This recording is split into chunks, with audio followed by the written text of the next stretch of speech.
are the group 5 and today we are going to discuss what drugs used to treat nausea and vomiting. But before that, I am going to tackle what is nausea and vomiting. So nausea is a sensation of abdominal discomfort that is intermittently accompanied by a desire of vomit. Vomiting is the forceful expulsion of gastric contents up the esophagus and out to the mouth. So what is nausea and vomiting? So nausea and vomiting are common symptoms experienced by virtually everyone at one time or another. They are symptoms that accompany almost any illness. So nausea and vomiting may be due to a wide variety of causes. So there are common causes of nausea and vomiting, and there are postoperative nausea and vomiting, which is complication after surgery, motion sickness, nausea and vomiting in pregnancy, which is common in a pregnant woman, psychogenic vomiting, chemotherapy-induced emesis, anticipatory nausea and vomiting, and delayed emesis. So why do we need to control vomiting?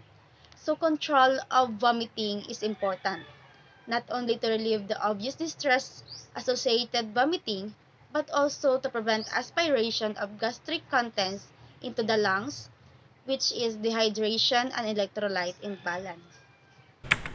Good morning everyone, my name is John Van Woko, one of the reporter. So my topics is all about drug class dopamine antagonist. So what is dopamine antagonist? So the dopamine antagonists are the phenothiazines, the butyropenones, and metoclopramide. These medicines inhibit dopamine receptors that are part of the pathway to the vomiting center. Unfortunately, dopamine receptors in other parts of the brain are also blocked, potentially producing pyramidal symptoms of dystonia. So, ang dopamine antagonist is also known as an anti-dopamine energetic, and a dopamine receptor antagonist is a type of which blocks dopamine receptors by receptor antagonisms. So let's move on to the next slide, which is the uses of dopamine antagonists.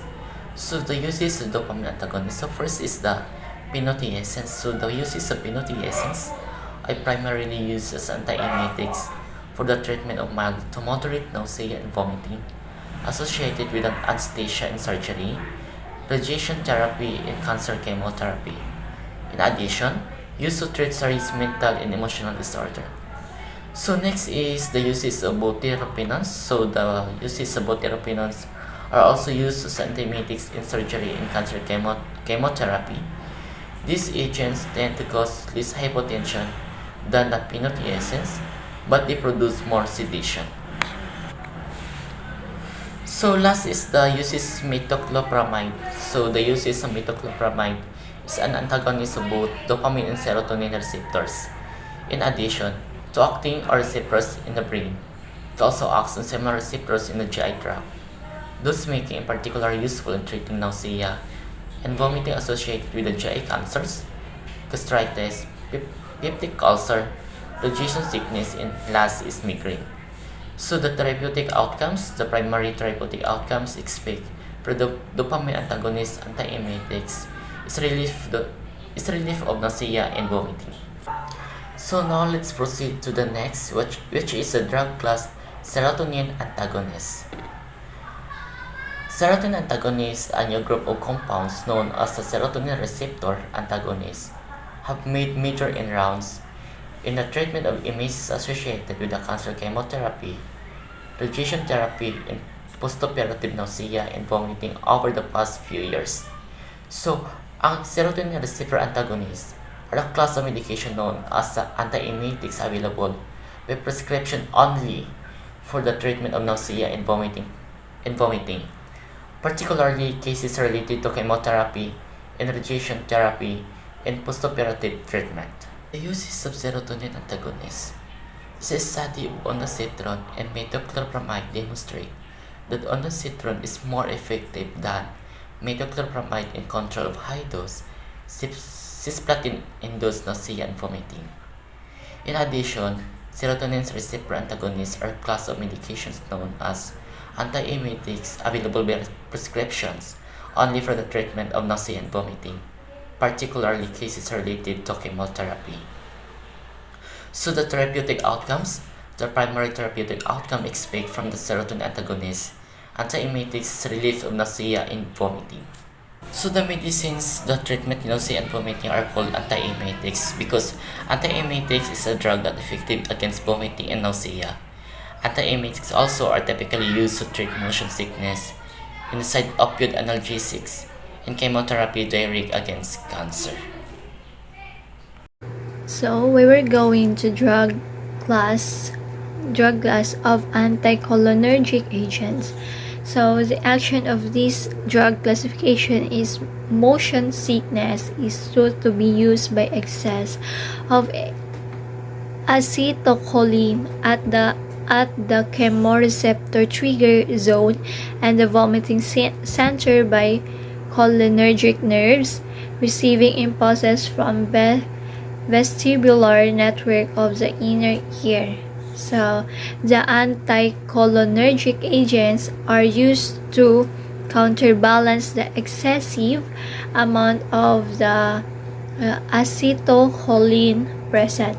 So the uses of these drugs is anticholinergic agents such as scopolamine and antihistamines are the diphenhydramine, dimenhydrinate, cyclizine, meclizine, and the last is promethazine, are used in the treatment of motion sickness and in the case of the antihistamine, nausea, and vomiting associated with the pregnant woman.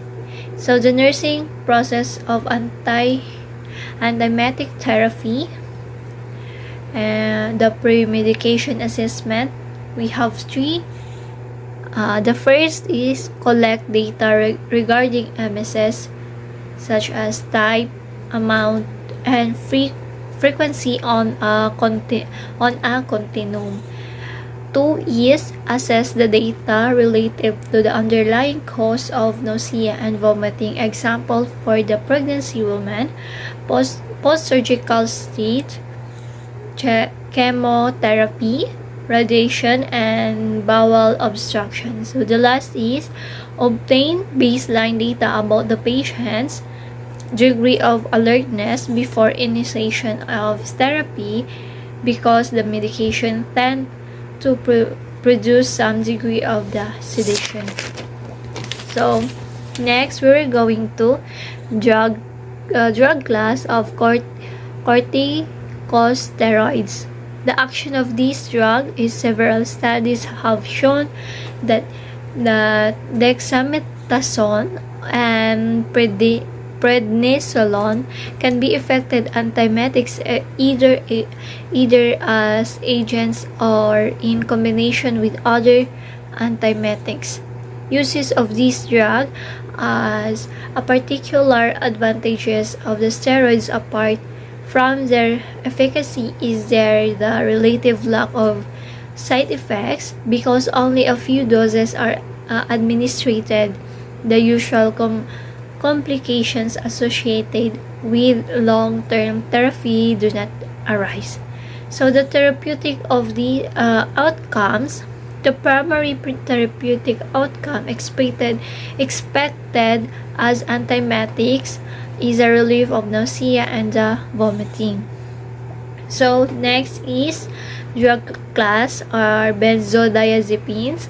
Action of this drug is act on antiemetics through a combination of effects including sedation, reduction, and anxiety, possible depression to the of the vomiting center, and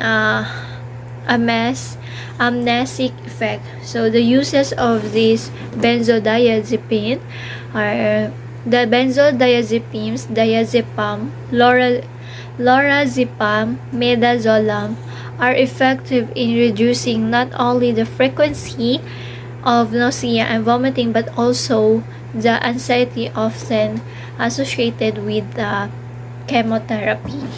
So next is the therapeutic outcomes of this drug. The primary therapeutic outcome expected from benzodiazepine antiemetics is relief of nausea and vomiting. So that's all for today, ma'am. Thank you.